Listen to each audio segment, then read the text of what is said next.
नमस्कार दोस्तों, तूली the vlogger में आप सबका फिर से स्वागत है।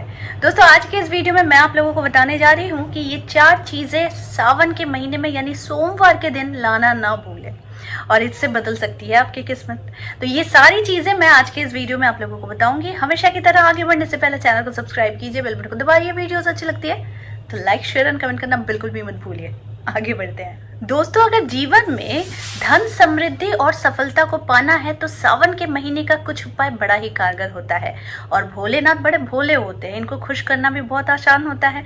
तो इसीलिए जो इंसान भोलेनाथ की सेवा बहुत भक्ति के साथ करता है, यानी देव देवियों की सेवा भी बहुत भक्ति से करता है, तो उस पर उनकी कृपा सदैव बनी रहती है। तो आज मैं बात करने वाली हूँ वो 4 चीज क्या क्या है। उससे पहले जान लेते हैं कि किसी भी चीज को उपाय में लगाने से पहले हमेशा अपनी मन की शुद्धि कर लिया कीजिए। मन की शुद्धि से चीजें बहुत जल्दी काम करती है, लेकिन अगर मन ही अपवित्र है और उसके बाद आप किसी चीज को अपने उपाय में लाते हैं तो वो कभी काम नहीं करती है। इसीलिए मन की शुद्धि बहुत जरूरी है। अब बात करते हैं नंबर 1 की। वो पहली चीज क्या है? तो वो पहली चीज है गंगा जल। जी हाँ, गंगा जल के बारे में मुझे अलग से बताने की ज़रूरत नहीं है। मैंने वीडियोस में भी बताया है गंगा जल के बारे में और क्यों रखना चाहिए इसे घर में। लेकिन अगर सावन के महीने में खास तौर पर अगर आप गंगा जल को घर पे लाते हैं तो इसे कहाँ रखना चाहिए? या तो अपने पूर्व दिशा में रखिए, या तो अपने भगवान के स्थल पे रखिए, या फिर किचन में रखिए। किचन में गंगा जल रखना ये सौभाग्य की वृद्धि करता है और साथ में ये आपकी किस्मत को भी बदलने के लिए काफ़ी कारगर साबित होता है। तो इसीलिए गंगा जल इस सावन के महीने में सोमवार के दिन ही ज़रूर लाइए। इससे आपकी किस्मत जो है वो चमकेगी तो ज़रूर, और साथ में अगर घर में बहुत ज़्यादा कलह रहता है तो वो भी जाएगी दूर। दूसरा जो है वो है रुद्राक्ष। जी हाँ, रुद्राक्ष भोलेनाथ को अति प्रिय। रुद्राक्ष जिस घर में रहती है वहाँ पर हमेशा नेगेटिव ऊर्जा दूर रहती है, घर का वातावरण बहुत सही रहता है। और सावन के महीने में लाया गया रुद्राक्ष अगर शिवलिंग पर चढ़ाकर आप वापस अपने घर पे लाकर अपने कैश बॉक्स में रखते हैं, या फिर जहाँ पर आप धन धान्य की चीज़ें रखते हैं वहाँ पर अगर आप रखते हैं तो ऐसा कहा जाता है और माना भी जाता है कि वहाँ बरकत होने लगती है। तो इसीलिए सावन के महीने में रुद्राक्ष लाना ना भूलें।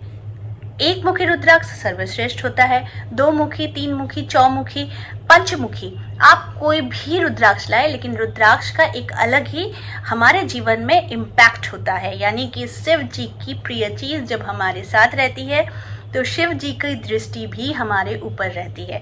तो इसीलिए अगर किस्मत को बहुत बलवान बनाना है, चमकाना है, तो रुद्राक्ष लाना न भूलिए। और खास करके इस पूरे सावन के महीने में अगर आपके घर में शिवलिंग स्थापित है तो उस शिवलिंग के पास उस रुद्राक्ष को पूरे सावन भर रहने दीजिए।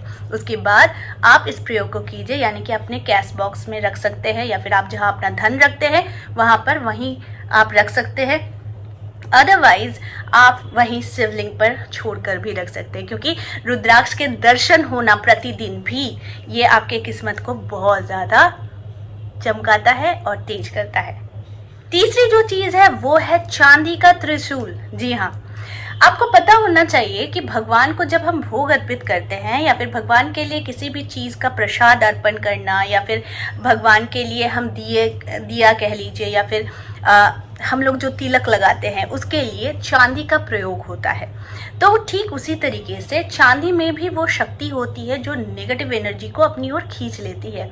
वहाँ पर अगर आप अपने घर में त्रिशूल का स्थापना करते हैं, यानी आप पूजा स्थान पे कर सकते हैं, या फिर आप अपने मेन डोर पर रख सकते हैं, या फिर आप अपने ऐसे स्थान पर रखिए जहाँ पर आपके दर्शन रोज हो। तो अगर आप ऐसे त्रिशूल रखते हैं तो घर की जितनी भी नेगेटिव ऊर्जा है वो अपने अंदर समाहित करती है और साथ में आपके घर में खुशियां बिखेरती है। तो त्रिशूल रखने का स्थान होता है या तो अपने मंदिर में रखिए, या फिर अपने मेन डोर पे रखें एंट्रेंस में जहां पर आपके दर्शन हो, और साथ में या तो आप रख सकते हैं एक ऐसा स्थान शिवलिंग के पास जहां पर आप प्रतिदिन इस पर जल ढाल सके, यानी जल अर्पित कर सके। ऐसा सावन के महीने में आपको खास करके करना है अगर विशेष कृपा पानी है भोलेनाथ। चौथा जो उपाय है ये बड़ा खास है, यानी नाग केसर आपको लाना है। इस समय नाग केसर आपको लाकर इसे शिवलिंग के पास आपको रखना है किसी चांदी के डिब्बे में शहद के साथ, और ये डिब्बी हमेशा आपके पूजा स्थान पर होनी चाहिए।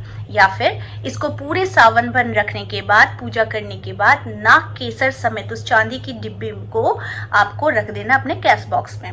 धन धान्य की वृद्धि के साथ साथ अगर कोई शत्रुता करता है आपके साथ, तो वो शत्रुता नहीं करेगा, साथ में उसकी दृष्टि आपके प्रति चेंज हो जाएगी। तो ये जो 4 उपाय थे, ये बहुत ही खास उपाय है, इसे करके देखिए, क्योंकि सावन का महीना चल रहा है और इस समय का पूरा उपयोग करना है, यानी भोलेनाथ को खुश करना है। तो आई होप आज का वीडियो आप लोगों को अच्छा लगा होगा। इस तरह के वीडियोस मैं आप लोगों तक लाते रहूंगी। आज के लिए बस इतना ही, फिर मिलेंगे एक नए टॉपिक के साथ। तब तक के लिए आप सबको मेरा प्यार भरा नमस्कार।